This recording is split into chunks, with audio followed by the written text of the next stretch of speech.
கிறிஸ்துக்குள் பிரியமானவர்களே, இந்த செப்டம்பர் மாதம் முதல் தேதியில உங்களை சந்திப்பதிலே மிகுந்த மகிழ்ச்சி அடைகிறேன்.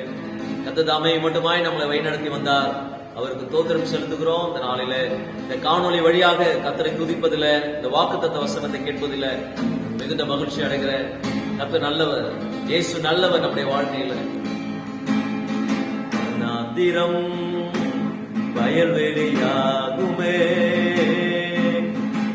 ஆழானது பயிர்நிலம் ஆகுமே.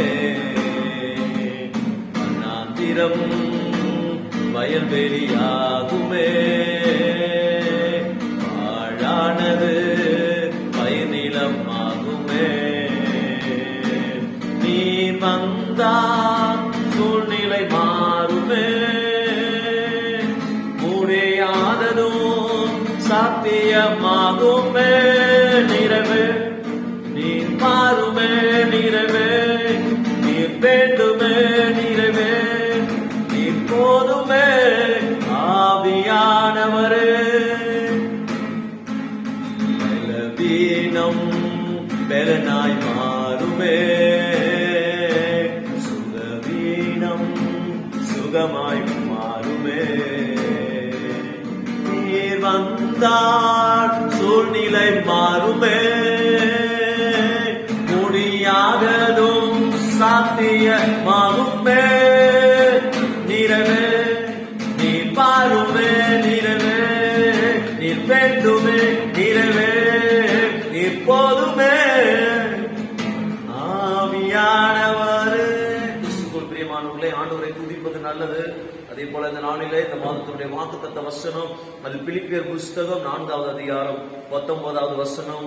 என் தேவன் தம்முடைய ஐஸ்வரியத்தின்படி உங்கள் குறைவுகள் எல்லாம் கிறிஸ்து இயேசுவுக்குள் மகிமையாக நிறைவாக்குவார். அந்த செப்டம்பர் மாதம் குறைவுகளை நிறைவாக்குகிற ஆண்டவர். 2 குறைபாடுகள் ஒரு மனிதனுக்கு இந்த உலகத்திலே உண்டு. ஒன்று உலக பிரகாரமான ஒரு குறைபாடு, மற்றொன்று ஆவிக்குரிய குறைபாடு. ஆனால் மனுஷர்கள் எல்லாரும் தேடுவது இந்த உலக பிரகாரமான குறைவுகள் இல்லாமல் வாழ வேண்டும் என்று சொல்லி ஆண்டவர் இந்த வேதாகமத்துல பழைய ஏற்பாட்டு புஸ்தகத்துல எலியா என்கிற ஒரு மனுஷன் 1 ராஜாக்கள் புஸ்தகம் 17வது அதிகாரத்துல அந்த சாரிபாத் விதவை சந்திக்கிறார். அந்த சாரிபாத் விதவை கொஞ்சம் எண்ணெய் தான், கொஞ்சம் மாவு தான் இருக்கிறது, இது நாங்கள் சாப்பிட்ட பிறகு செத்து போக போகிறோம் என்று சொல்லி அந்த எலியாட்ட சொல்றாங்க. அப்ப எலியா சொல்லுகிறார், முதலாவது நீ ஆயத்தப்படு, நீ பயப்படாத, கொஞ்சம் அந்த எண்ணெயையும் இந்த மாவையும் பிசைந்து என்னிடத்துல முதல் அப்பத்தை கொண்டு வான்னு சொல்லும்போது அந்த மகள் கீழ்ப்படிந்து வருகிறார். நம்முடைய வாழ்க்கையிலையும் குறைவுகளை நிறைவாக்கும் வேண்டும் என்று சொன்னால், ஆண்டவர் நமக்கு உதவி செய்ய வேண்டும் என்று சொன்னால், கீழ்ப்படுகிற ஒரு காரியம் நம்மிடத்தில் இருக்க வேண்டும். இரண்டாவதாக நாம் பார்க்கும் பொழுது ஆவிக்குரிய குறைபாடு. நம்முடைய வாழ்க்கையில ஒரு நிலையிலே மட்டும்தான் இருந்து கொண்டிருக்கிறோமே தவிர அடுத்த நிலைக்கு நாம் போகிறது, ஜெபம் குறைந்து போகிறது, வேதம் வாசிப்பு குறைந்து போகிறது, கர்த்தரை துதிப்பதில் குறைந்து போகிறதை தவிர நாம் முன்னேறி செல்லும் பொழுது ஆண்டவர் அந்த மரியாளை பார்த்து சொல்லுகிறார், தேவையானது ஒன்று, என்னை விட்டு எடுபடாத நல்ல பங்கை இந்த மரியாள் தெரிந்து கொண்டு. அதே போல நம்முடைய வாழ்க்கையில உன் குறைவுகளை நிறைவாக வேண்டுமா, இந்த நாளில இந்த இயேசுவின் இடத்துல நீ வா. வாக்கு இப்படிதான் தன்னுடைய வாழ்க்கையில அந்த மூக்கு பெருசா இருக்குது, நான் அசிங்கமா இருக்கிறேன்னு சொல்லி கிளியின் இடத்துல சொன்னதாம். கிளியின் இடத்துல சொல்லும்போது நீ அழகா இருக்கிறாய், நான் அசிங்கமா இருக்கிறேன் என்று சொன்னதாம்.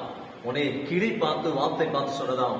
ஆனால் நீ அப்படி சொல்லுகிறாய், ஆனால் நீ தண்ணியில நீந்தி போகிறாய், நீ உன்னுடைய இஷ்டம் போல வாழ்கிறாய், திடீரென்று தண்ணிக்குள்ளே போய் உனக்கு தேவையான உணவை நீ எடுத்துக் கொள்கிறாய், ஆனால் நான் அப்படி இல்லை, அலைந்து திரிகிறேன் என்று சொன்னதாம். நம்முடைய வாழ்க்கையிலும் ஒருவேளை நம்முடைய வாழ்க்கையில நான் நல்லா இல்லை, நான் குறைவோடு இருக்கிறேன் நம்ம நினைக்கிறோம். ஆனா இயேசு உன் குறைவுகளை நிறைவாக்க இந்த நாளில, இந்த மாதம் உன்னுடைய வாழ்க்கையை ஆசீர்வதிக்கும்படியா வருகிறார், உன் குறைவுகளை நிறைவாக்கும்படியா வருகிறார். அந்த ஆசீர்வாதம் நம் அனைவரோடு இருந்து ஆசீர்வதித்து காப்பாராக. உங்களுக்காக நான் ஜெபிக்கிறேன். நம்மள ஆண்டவரே நாங்கள் ஜெபிக்கிறோம், ஸ்தோத்திரிக்கிறோம்.